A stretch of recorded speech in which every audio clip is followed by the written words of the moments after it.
Oman की खाड़ी में हुआ एक्शन सीज फायर पर बहुत बड़ा प्रहार है। अमेरिका एक तरफ डेलीगेशन इस्लामाबाद भेजने का ऐलान कर रहा था, दूसरी तरफ ईरान के शिप पर हमला कर रहा था। इस हमले से पहले खबरें आ रही थीं कि अमेरिका और ईरान के बीच बातचीत का एजेंडा लगभग तय हो गया है। दोनों देशों के बीच यूरेनियम संवर्धन के लिमिट और टाइमलाइन पर बात होनी थी। संवर्धित यूरेनियम को हटाने या बदलने पर भी बात होनी थी।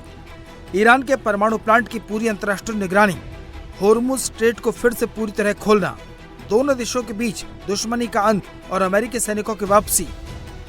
इसके साथ साथ ईरान पर लगे आर्थिक प्रतिबंधों को चरणबद्ध तरीके से हटाने पर भी बात होनी थी।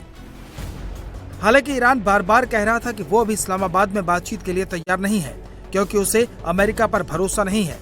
ईरान ने यह भी आरोप लगाया कि अमेरिका सीज फायर की शर्तों का ठीक से पालन नहीं कर रहा।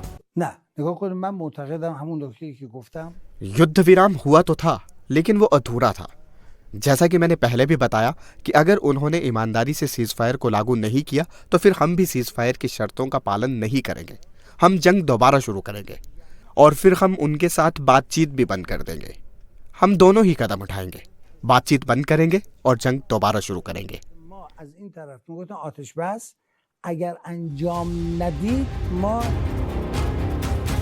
सीज फायर के बीच में ही अमेरिका ने भी अपने जंगी बेड़े मिडिल ईस्ट में दोबारा तैनात करने शुरू कर दिए। अमेरिका ने दुनिया का सबसे बड़ा अपना aircraft carrier USS Gerald Ford एक बार फिर से लाल सागर में यमन के पास तैनात कर दिया है। अमेरिका के 2 जंगी बेड़े USS अब्राहम लिंकन और USS जॉर्ज W बुश पहले से ही अरब सागर में डेरा डाले हुए हैं। इसके अलावा अमेरिकी नेवी के कम से कम 10 फ्रिगेट्स और डिस्ट्रॉयर भी अरब सागर में चक्कर लगा रहे हैं। अमेरिकी एयरफोर्स के भारी भरकम जहाज भी एक के बाद एक मिडिल ईस्ट पहुंच रहे हैं।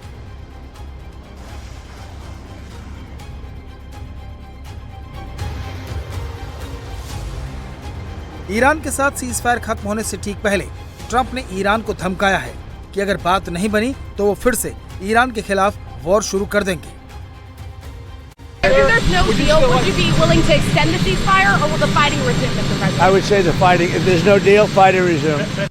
ईरान और अमेरिका के बीच सीज फायर कल यानी 21 अप्रैल की रात को खत्म हो जाएगा। उससे ठीक पहले इस्लामिक रेवोल्यूशनरी गार्ड की तरफ से एक तगड़ा मैसेज अमेरिका और बाकी दुनिया को उस वक्त दिया गया जब ईरान के विदेश मंत्री अब्बास अरागची के स्ट्रेट ऑफ हॉर्मुज खोलने के ऐलान करने के 24 घंटे के भीतर IRCG ने हॉर्मुज को फिर से बंद कर दिया और वहां से गुजर रहे जहाजों पर वार्निंग शॉट्स दागे।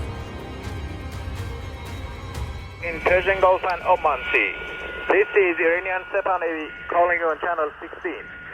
Strait of Hormuz is still closed.